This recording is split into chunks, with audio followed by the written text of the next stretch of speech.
السلام علیکم ورحمۃ اللہ وبرکاتہ۔ محترم سامعین، امید کرتا ہوں کہ آپ تمام حضرات خیر و عافیت سے ہوں گے۔ آج کی اس ویڈیو میں ہم آپ کو حضرت امام حسین رضی اللہ تعالیٰ عنہ کی شادی کے تعلق سے بتانے والے ہیں۔ دیکھیے، ہم اور آپ حضرت امام حسین رضی اللہ تعالیٰ عنہ کی شہادت کے تعلق سے جانتے ہیں، بچپن سے سنتے آ رہے ہیں، اور جتنا سنتے ہیں اتنا ایمان میں تازگی پیدا ہوتی ہے، جتنا سنیں اتنا کم ہے۔ جب سنتے ہیں تب ایمان میں تازگی پیدا ہوتی ہے، اور کربلا والوں سے محبت کا رشتہ بڑھ جایا کرتا ہے، کربلا والوں کی محبت دل میں بڑھ جایا کرتی ہے۔ ہاں، جتنا سنیں اتنا کم ہے، لیکن میں چاہتا ہوں کہ آپ تمام حضرات کو حضرت امام حسین رضی اللہ تعالیٰ عنہ کی شادی کے تعلق سے بھی بتا دیا جائے، تاکہ حضرت امام حسین رضی اللہ تعالیٰ عنہ کی شادی بھی ہمارے ذہن میں محفوظ رہے۔ دیکھیے، حضرت امام حسین رضی اللہ تعالیٰ عنہ کا بچپنا ہے، میرے نبی کا زمانہ ہے، ظاہری دور ہے میرے آقا کا۔ میرے آقا حضور تاجدار مدینہ صلی اللہ تعالی وسلم کے پاس ابھی مٹھی بھر مسلمان ہیں، نہ کوئی فوج ہے نہ کوئی سپاہی ہے۔ جیسے آج کے دور میں سپر پاور امریکہ کو کہا جاتا ہے نا، اس دور میں ایران ملک تھا جس کو سپر پاور لوگ سمجھتے تھے، سپر پاور لوگ کہتے تھے۔ میرے آقا حضور تاجدار مدینہ صلی اللہ علیہ وسلم کے حوصلے پر قربان جاؤ مسلمانوں، ان کے جذبے پر قربان جاؤ۔ میرے آقا حضور تاجدار مدینہ صلی اللہ علیہ وسلم نے ایک خط لکھوایا ایران کے بادشاہ خسرو پرویز کے لیے۔ ایران کا جو بادشاہ تھا اس کا نام تھا خسرو پرویز۔ میرے آقا حضور تاجدار مدینہ صلی اللہ علیہ وسلم نے ایک خط لکھوایا، اور خط میں لکھا کہ خسرو پرویز، تمہاری جانب محمد رسول اللہ کی جانب سے یہ خط آیا ہے، یہ پیغام آیا ہے کہ تم اسلام قبول کر لو اور محمد کا کلمہ پڑھ لو۔ جیسے ہی خسرو پرویز نے خط کو پڑھانا، خط پڑھنے کے بعد اس نے خط کو پھاڑ دیا، اور پھاڑ کر کے پھینک دیا، اور پھینک کر کے بولا کہ اب ہم عرب کے بدھوؤں کے بتائے ہوئے راستے پر چلیں گے، معاذ اللہ۔ اس نے ہمارے نبی کو عرب کا بدھ بتایا، استغفر اللہ۔ جیسے ہی قاصد واپس آیا، میرے آقا حضور تاجدار مدینہ صلی اللہ علیہ وسلم نے ارشاد فرمایا، قاصد بتاؤ خسرو پرویز نے کیا جواب دیا؟ قاصد کہتا ہے، حضور خسرو پرویز نے آپ کا خط پھاڑ دیا۔ جیسے ہی قاصد نے اتنا کہا نا، میرے آقا حضور تاجدار مدینہ صلی اللہ علیہ وسلم ارشاد فرماتے ہیں کہ جیسے اس نے میرا خط پھاڑا ہے، اللہ رب العزت ویسے ہی اس کی حکومت کے ٹکڑے ٹکڑے کر دے گا۔ اتنی بات میرے نبی نے فرما دی۔ خسرو پرویز کی دو بیٹیاں تھیں، بڑی بیٹی کا نام تھا مہر بانو، چھوٹی بیٹی کا نام تھا شہر بانو۔ خسرو پرویز نے بڑی بیٹی کے رشتے کے لیے اعلان کر دیا کہ میں اپنی بیٹی کی شادی کرنا چاہتا ہوں۔ پہلے کی پرمپرا یہ تھی، پہلے کا رواج یہ تھا کہ راجا کی بیٹی کے ساتھ راجا کا بیٹا شادی کرتا تھا، بادشاہ کی بیٹی کے ساتھ بادشاہ کا بیٹا شادی کرتا تھا۔ تو خسرو پرویز نے جب اعلان کیا تو بڑے بڑے ملکوں سے رشتے آنے شروع ہوئے، دنیا بھر کے تمام ملکوں سے رشتے آنا شروع ہو گئے۔ انہی رشتوں میں ایک رشتہ اپنے ملک ہندوستان میں ایک جگہ ہے میوات۔ میوات کے راجا ہریش چندر کے بیٹے چندرگپت کا رشتہ خسرو پرویز کے گھر پہنچا مہر بانو کے لیے۔ خسرو پرویز نے اس رشتے کو قبول کر لیا اور مہر بانو کی منگنی پکی ہو گئی۔ اب خسرو پرویز چاہتا تھا کہ چھوٹی بیٹی کا بھی رشتہ ہو جائے تو دونوں کی شادی ایک ساتھ کر دیا جائے۔ اچھا، آج ہم اور آپ بھی سوچتے ہیں اگر گھر میں دو لوگ شادی کے قابل ہیں تو انسان سوچتا ہے کہ یار لاؤ ایک کھانے میں کر دیا جائے، اس لیے کہ آج کل کھانے بھی کئی لاکھ کے بڑھ رہے ہیں۔ تو خسرو پرویز نے جب چھوٹی بیٹی شہر بانو کے لیے رشتے کا اعلان کیا تو بڑے بڑے شہزادوں کے رشتے آئے، بڑے بڑے بادشاہوں کے رشتے آئے، بڑے بڑے راجاؤں کے رشتے آئے، دنیا بھر کے تمام ملکوں سے رشتے آئے، لیکن شہر بانو کو کوئی رشتہ پسند نہیں آیا۔ جتنے رشتے آتے تھے شہر بانو ٹھکرا دیا کرتی تھی۔ بڑے بڑے شہزادوں کے رشتے آئے، پسند نہیں آئے، بڑے بڑے راجاؤں کے رشتے آئے، پسند نہیں آئے، بڑے بڑے بادشاہوں کے رشتے آئے، پسند نہیں آیا۔ جب شہر بانو نے سارے رشتوں کو ٹھکرا دیا نا تو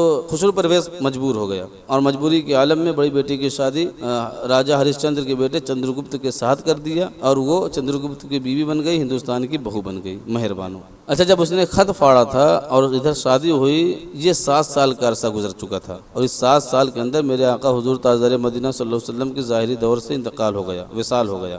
حضرت صدیق اکبر مسند خلافت پر بیٹھے، آپ کا بھی وصال ہو چکا۔ حضرت صدیق اکبر رضی اللہ تعالیٰ عنہ کے بعد حضرت فاروق اعظم رضی اللہ تعالیٰ عنہ مسند خلافت پر بیٹھے، آپ خلیفۃ دوم بنے۔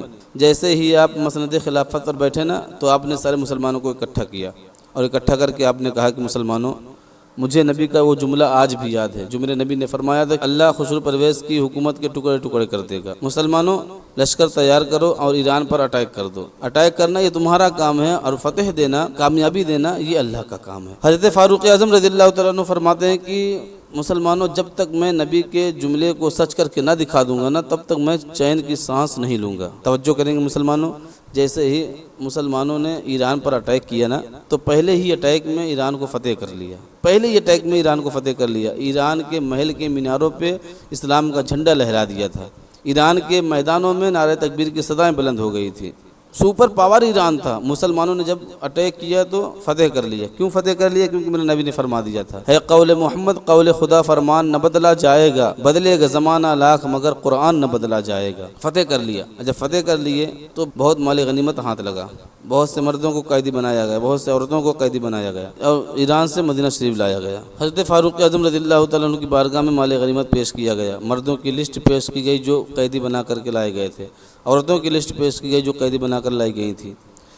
اب فاروق اعظم رضی اللہ تعالیٰ عنہ نے جب لسٹ پڑھنا شروع کیا نا تو اسی لسٹ میں جو عورتوں کا لسٹ تھا اسی میں شہر بانو کا بھی نام، شہر بانو کے نام پر جب آپ پہنچے تو آپ رک گئے، آپ نے کہا شہر بانو یہ تو شہزادی ایران ہے، خسرو پرویز کی بیٹی ہے، یہ بھی قید ہو کر کے آئی ہے؟ تو لوگوں نے کہا جی حضور یہ بھی قید ہو کر کے آئی ہے۔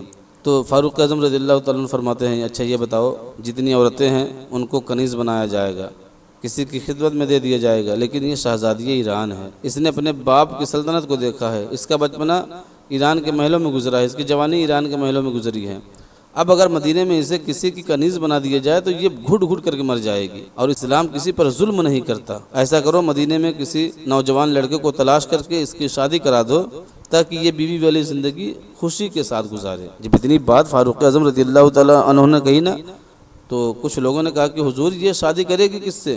اے امیر المؤمنین بڑے بڑے شہزادوں کو اس نے ٹھکرایا ہے، بڑے بڑے راجاؤں کو اس نے ٹھکرایا ہے، بڑے بڑے بادشاہوں کو اس نے ٹھکرایا ہے، مدینے میں کون ایسا راجا ہے، مدینے میں کون ایسا شہزادہ ہے، مدینے میں کون ایسا بادشاہ ہے جسے یہ خاطر ملائے گی؟ حضرت فاروق اعظم رضی اللہ تعالیٰ فرماتے ہیں کہ اگر یہ ایران کی شہزادی ہے نا تو میرے پاس بھی اسلام کا ایک شہزادہ موجود۔ حضرت فاروق اعظم رضی اللہ تعالیٰ ارشاد فرماتے ہیں کہ میرے پاس اسلام کا ایک شہزادہ موجود ہے جس کا نام حسین ابن علی ہے۔ پھر فاروق اعظم رضی اللہ تعالیٰ عنہ نے حضرت مولا علی رضی اللہ تعالیٰ عنہ کو بلایا، کہنے لگے اے علی میں آپ کے بیٹے حسین کی شادی شہر بانو کے ساتھ کرنا چاہتا ہوں جو ایران کی شہزادی ہے، خسرو پرویز کی بیٹی ہے، قید ہو کر کے آئی ہے، آپ کی کیا مرضی ہے، آپ کی کیا رائے ہے؟ حضرت مولا علی رضی اللہ تعالیٰ عنہ فرماتے ہیں کہ جیسا آپ چاہیں، اگر آپ کی مرضی ہے اور سارے صحابہ کی مرضی ہے تو میری بھی مرضی ہے۔ جب حضرت مولا علی رضی اللہ تعالیٰ عنہ نے ہاں کر دی تو حضرت امام حسین رضی اللہ تعالیٰ عنہ کو بلایا گیا۔ حضرت امام حسین رضی اللہ تعالیٰ عنہ جب تشریف لائے نا تو فاروق اعظم رضی اللہ تعالیٰ عنہ فرماتے ہیں کہ حسین ہم آپ کی شادی ایران کے شہزادی شہر بانو کے ساتھ کرنا چاہتے ہیں جو قید ہو کر کے آئی ہے، خسرو پرویز کی بیٹی ہے، آپ کی کیا مرضی ہے، آپ کی کیا رائے ہے؟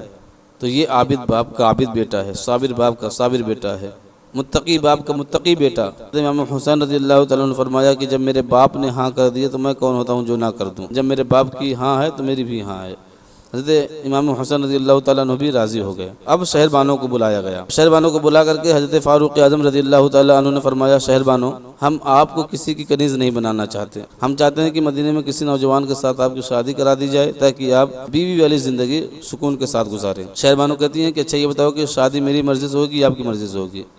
اس لیے کہ میں آپ کی قیدی ہوں، آپ جو چاہے میرے ساتھ سلوک کریں، آپ چاہے کسی کی کنیز بنا دیں، آپ چاہے مجھے کسی سے شادی کرا دیں، آپ کی مرضی، میں آپ کی قیدی ہوں، آپ جو چاہیں وہ سلوک کریں۔ تو حضرت فاروق اعظم رضی اللہ تعالیٰ فرماتے ہیں کہ ہمارے مذہب اسلام میں کسی غریب کی بھی شادی ہوتی لڑکی کی اجازت کے بغیر نہیں ہوتی، یہ تو شہزادی ایران کی شادی ہے، آپ کی اجازت کے بغیر نہیں ہوگی شادی۔ جب اتنی بات فاروق اعظم رضی اللہ تعالیٰ عنہ نے کہی نا تو شہر بانو نے کہا ہمارے اسلام تیرے قانون پہ قربان جاؤں، قیدی ہو کے بھی لگتا ہے کہ زندگی آزاد ہو گئی، میری مرضی، میں چاہوں ہاں کروں، میں چاہوں نہ کروں۔ حضرت فاروق اعظم فرماتے ہیں جی ہاں، یہ بھی مت سمجھنا کہ اگر آپ نہ کر دیں گے ہم آپ کے ساتھ زبردستی کریں گے، آپ پر ظلم کریں گے، ایسا بھی نہیں ہے، آپ کی مرضی، اگر آپ چاہیں تو ہاں کریں، آپ چاہیں تو نہ کر دیں، آپ کو لڑکا دکھایا جائے گا، آپ کو دولہا دکھایا جائے گا، اگر آپ کو پسند تو آپ ہاں کرنا، نہ پسند تو نہ کر دینا۔ حضرت امام حسین رضی اللہ تعالیٰ عنہ کو بلایا گیا، سامنے کھڑے ہیں حضرت فاروق اعظم رضی اللہ تعالیٰ فرماتے ہیں کہ شہر بانو اپنے چہرے سے کپڑا ہٹاؤ، اپنے چہرے سے پردہ ہٹاؤ، اپنے چہرے سے نقاب ہٹاؤ، دیکھو تمہارے سامنے تمہارا ہونے والا شوہر کھڑا ہے، تمہارا ہونے والا دولہا کھڑا ہے، تمہارا ہونے والا نوشہ کھڑا ہے۔